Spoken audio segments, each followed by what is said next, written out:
ငါ့ကြီးကြိုးစားလိုက်ဟမ်ဘာလဲမင်းပွဲရှိပြီလား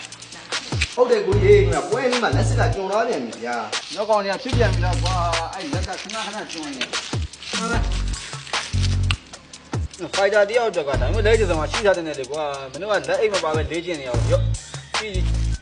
ဟိုကျွန်တော်ကိုကြီးကတည့်ရတဲ့နဲ့အခုခက်ကလည်းကုန်စည်နှုန်းတွေကမတရားထိုးတန်နေရကြီးကိုတိုင်းပေါ်မှာမှမယ်ဆိုတော့လေဘလူးကိုယုံလို့ယုံရမှန်းနေဘူးခက်ကဂျင်းထဲတဲ့ကောင်တွေများနေတည့်ရတဲ့နဲ့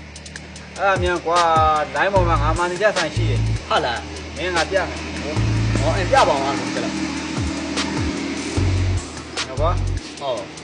ပြတော့ဆာဗာမှာမင်းရိုက်ချလိုက်76လို့ရိုက်ချလိုက်ကွာ ဟုတ် အဲ့မှာဆိုရင်မင်းလက်အိတ်ကိုမင်းတို့ချင်းတဲ့ဘောစင်ဘောင်းမီတွေအစခုံကျိုးတွေရှိမယ်စတော့ဝက်တွေရှိမယ် ဟောဟုတ် လက်ပတ်ရှိမှာကွာနောက်ပတိလို့ချင်းတာပတိတွေရှိမယ်မင်းတို့ချင်းတဲ့ဟာကိုမင်းစိတ်ကြိုက်ဝင်ကြည့်နောက်ပစ္စည်းလက်မှန်လို့သူကဈေးရတဲ့တန်တယ်ကွာတခြားဒီတနိုင်ငံလုံးမှာရှိရဘယ်ဆိုင်နဲ့မှမတူဘူးကွာဈေးရမ်းတက်တာတယ်နောက်ပြီးတော့မင်းငွေကြိုတွဲပြီးတော့ပစ္စည်းရောက်မလာမှလည်းမကြောက်စရာမလိုဘူးပစ္စည်းရောက်မှငွေချေလို့လည်းရတယ် ဟော ဟုတ်လားအဲ့ဆိုင်ကရန်ကုန်မှာရောမန္တလေးမှာရောနေပြည်တော်မှာရောမြို့ကြီးတွေမှာလည်းဆိုင်ခွဲတွေရှိတယ်ကွာဒါမင်းယုံကြည်စိတ်ချတာနဲ့မှာလို့ရတယ်ကွာ ဟောဟုတ် နောက်မဲ့ဘာပစ္စည်းလို့ကွာအကတာမှာ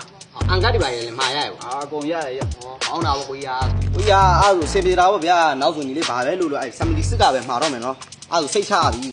online ပေါ်ကညီကိုတွေလည်း5 GB accessory အတွက်ဆိုရင်76ကိုသာတတိရလိုက်ပါ